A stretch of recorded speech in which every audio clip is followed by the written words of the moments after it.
And it's a topic that arrives a lot. I mean, how is this new way of working? How is this new workforce influencing how people work? We moved out of an office for everybody to a big open office where everybody's sitting together. Then we moved to working at home.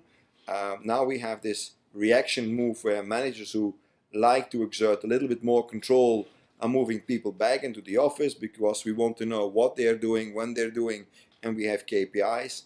I think, in my opinion, I don't think that this reactive response is the solution. I think it's like trying to plug a hole in a dam by putting your finger into it.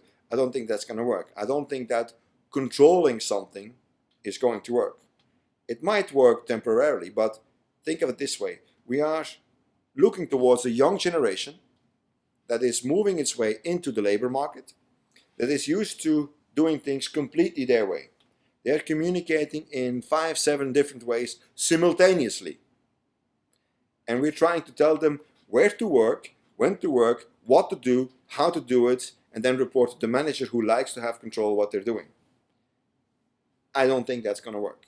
I think we're going to get partially home working, partially in the office working, partly working someplace else. If you go to the States, you will have people working in a bank, where downstairs is a coffee shop, and you can work there for 2 hours, and you can meet with all kinds of different people that maybe can give you an insight you wouldn't get on your own.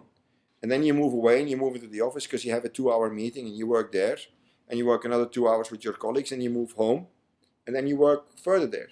We will get a completely different way of organizing our work.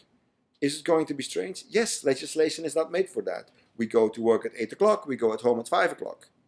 Will we work more when we are at home? We might. We work differently. I think we need to move away from working 8 hours to also taking that ownership of the result we're delivering in a job.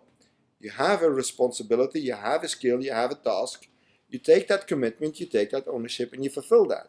If you can do that in 3 hours time, that's great. Somebody didn't give you enough work. You need more work. If you can do it in 8 hours time, split in 5 sections, if it's done on time, the right way, and you have communicated about it, it should be okay. So I think HR is going to have to move to educating the managers to work in a different way.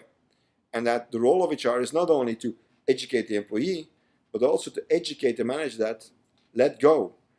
Give people responsibility. If you can motivate, if you can enthusiasmate, if you can inspire people, you don't need to control them. You don't need to manage them.